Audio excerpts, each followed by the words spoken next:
Welcome back to All About Winning Daily Fantasy Sports. My name is Ty Patton. In this video, I'm going to break down tonight's Sunday Night Football Showdown contest between the Philadelphia Eagles and the Dallas Cowboys. Please don't get scared away because of my Dallas Cowboy jersey. I am a Dallas Cowboy fan. However, I have no trouble being unbiased. I will say this, if the Cowboys should come out and lay an egg tonight, from some things that I've been reading, there will be some changes coming to the Cowboys management sooner than later. There's a couple things I wanted to point out before we dive into this game in particular. The average winning lineup on Showdown contests so far this year is scoring an average of 130 points, and the average captain position scoring right around 41 points. Hence, that's the importance of getting the captain position correct, whether you're playing GPP head to head, whatever contest you're in. You want to get that captain position right because it's 1.5 times what they score. Now it costs you 1.5 times their salary, but as I mentioned, you get 1.5 times their points. So, say for instance, you need a raw score for that player, roughly 28 points. For a wide receiver, that'd be 9 receptions, 100 yards, and a touchdown. Remember, in Draftkings, you had 100 yards receiving or rushing, you get a 3-point bonus.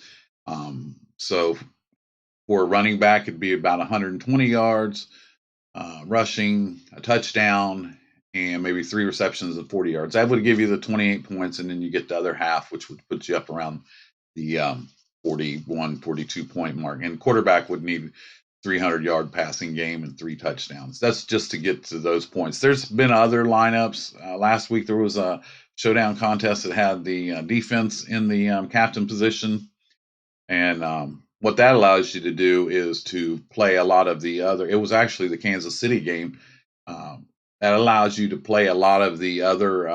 No, I'm sorry, it was the Lions and Green Bay game.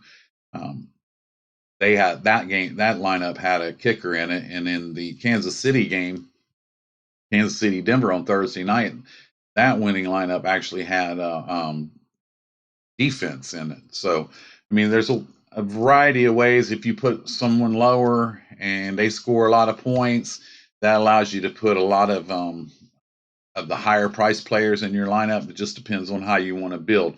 Me personally, I'm looking to build a balanced lineup, and I limit the number of captains that I want to use because I try to figure out a path for them to be the highest scoring. And I come up with a game script and I build my lineups around that game script. Also, another thing, when I'm building lineups, I like to limit myself to one of the 4 between the 2 field goal kickers and the 2 defenses. Some people use more, some people use double kickers. Me personally, I just want to use one. Kickers do offer a safer floor, and I tend to lean towards the home field goal kicker. He's used to kicking there, and a lot of times the home team's the favorite, so I tend to lean that way. I've never won one of these Showdown contests. I have cashed in several, and but I believe in my process. I do look at the past histories and see what the winning lineups are, and try to build my lineups according to that too. And I'll actually give you I'm going to show you the winning lineup that was Dallas and Philadelphia last year, what was used to win that particular Showdown contest.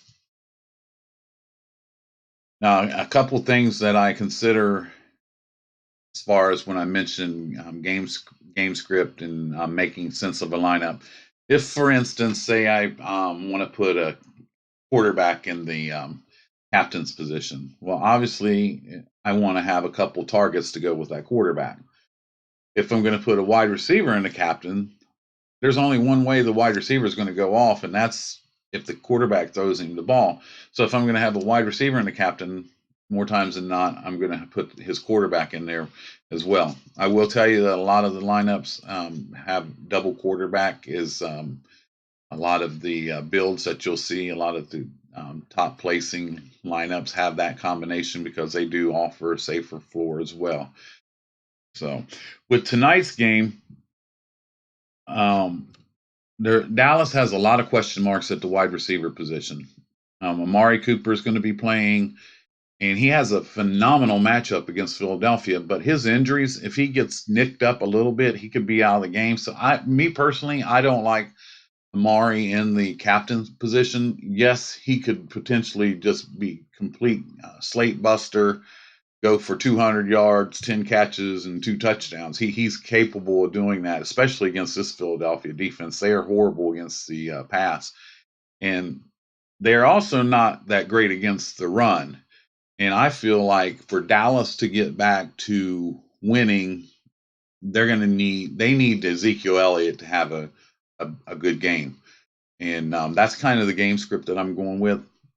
If I was going to use Dak in the captain spot, obviously I'd have to consider Cooper and Gallup. I'd want 2 of his receivers to go with him. Dak does throw a lot. Last week he threw a lot to Jason Witten, but Amari Cooper left the game early as well. So now with Philadelphia, the the, the way to attack Dallas is to run the ball. Their running game doesn't really scare anybody. They do have Jordan Howard and Miles Sanders, and those 2 players could be a little bit contrarian in a way to you could actually use them and build a lineup that might be different. I think Zeke and Amari Cooper are going to be real popular in the captain position tonight. But I feel like Philadelphia, another weakness that Dallas has is guarding the tight end position, and that's not good when you're going to be facing Zach Ertz from Philly. And the other tight end as well, Dallas Goedert. I've actually thought about building a couple lineups with just Ertz and those 2 tight ends. I think it'd be different, and I definitely think that Philadelphia is going to try to attack Dallas with the tight end position tonight, and a little bit of the running back out of the backfield. But for Dallas to be in this game and to control the game, they need Zeke to have a big game, and he hasn't had that big game yet. And so I've messed around with building a few lineups. I'll show you one that I built when I used an optimizer, and I had it run 50 lineups, limited the exposure to the captain position, and had it kick me out 50 line just so I could see the randomization that was out there. Because you're not gonna, if you're manually building, it's hard to just look and build 50 different lineups. So I use it for that reason, and I like to go through and pick the ones that I like the best. I told you I was going to tell you about the lineup, or the winning lineup last year when Dallas and Philadelphia played. Dallas was favored by 7.5 points. The under over was 45 points. Dallas won the game 27-20, and the winning lineup had Zeke in the captain's position, Carson Wentz in the flex position with Zach Ertz.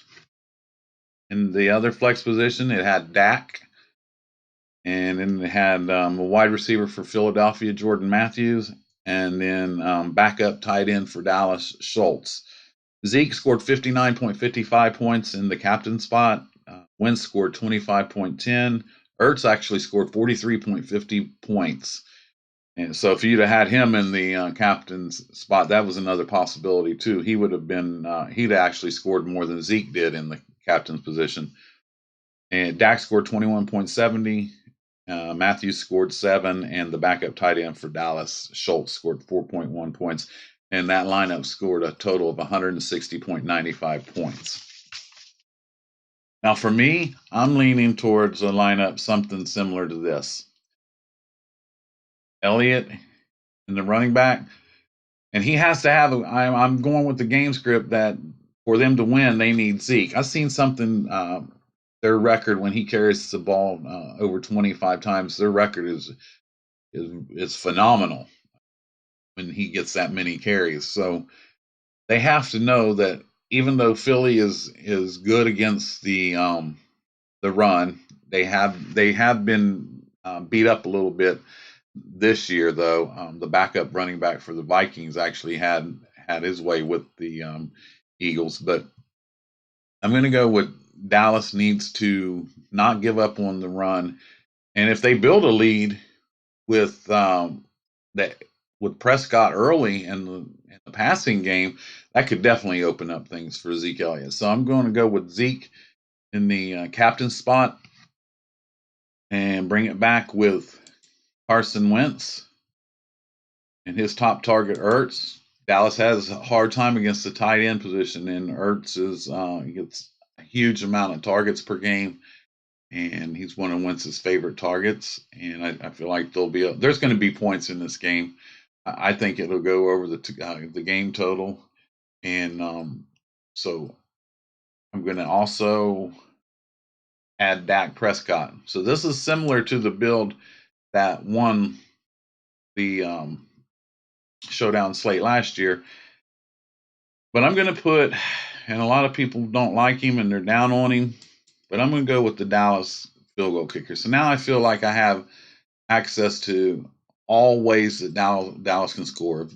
If they run it in with Zeke, I got him in the captain spot. If Dak throws the ball, I'm not really sure what they're going to do in the passing game. I mean, is Cooper really out there to be a decoy so that'll open things up for Gallup? I'm not sure. So if Dak throws the ball, at least I got exposure to him if it's a touchdown pass. If they get stalled out, I got the field goal kicker, and the field goal kicker knows he's on thin ice. So fans have been calling for his head all year long. So, and then I'm going to have that leaves me 1,100, and I'm going to use the backup tight end from Dallas. So there you go. That's the lineup I'm looking at. Not really leaving that much on the table. A lot of that's another thing. The winning lineups on Showdown so far this year, I've seen something they're leaving roughly $1,000 on the table. But I like this lineup, and it makes sense. I've got Dallas covering all the ways that they can score, other than defense, and and I have probably one of the top ways that Philadelphia is going to try to move the ball against them. I do feel like Ertz will have a big game, and you could flip flop that around. I mean, you could put Ertz up in the captain spot, and that would actually free up some money. Like if you had Ertz up there and you wanted to flex, you wanted to put Zeke in there, that would leave 16 up at 2,600. I believe if you wanted to maybe get the other tight end with so now you got both tight ends. It's kind of crazy, but it's those kind of lineup builds that win these things, the things that differentiate yourself. And I actually like that, and I'm leaving 1,200 on the table. I need the Ertz to have a big game. I mean, Dallas knows they need to shut him down, but that doesn't really mean anything. And then if they shut him down, what about the other tight end, Goddard? I believe last week he actually had. Let's take a look here. I think he actually had 7 targets himself last week in the game against Minnesota. I know he had 8 targets. So 8 targets, 48 yards. So yeah, it looks really crazy, but I mean, you never know. As I mentioned, I did do a optimizer, and I limit the exposure to the captains. I don't include every player that I want in the flex position because some of these players I don't feel are viable. I'm not willing to take a 0 just so I can have a couple more salary players in the flex positions. So, but this is the lineup that one of the lineups that the optimizer spit out. Prescott in the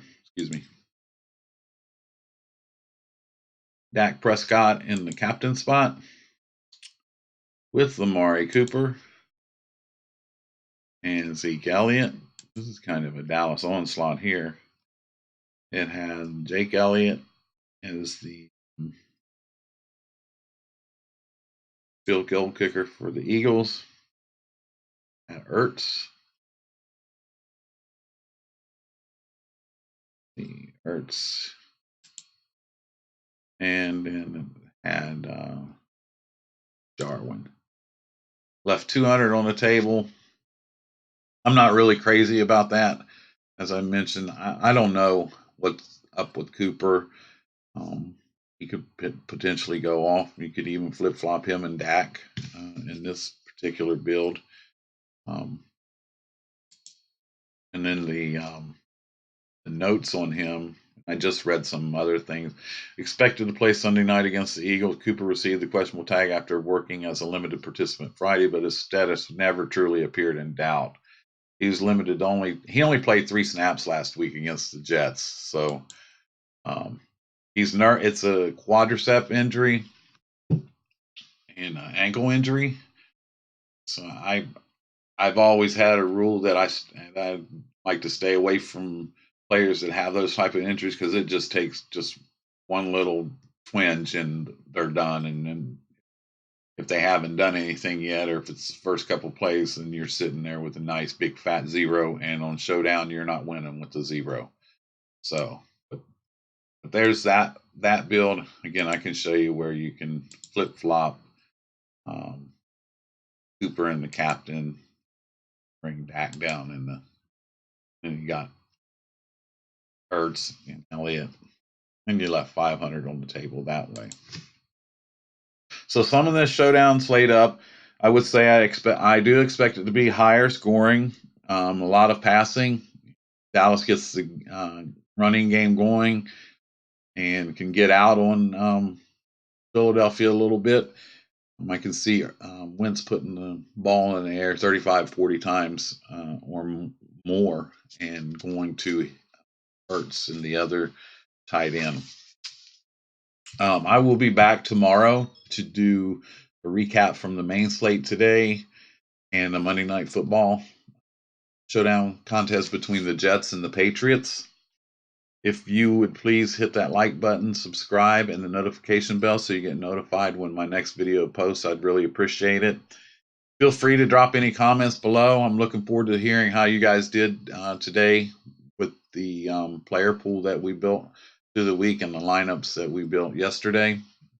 My name's Ty Patton. This is all about winning daily fantasy sports, and I'll see you tomorrow. Thanks a lot.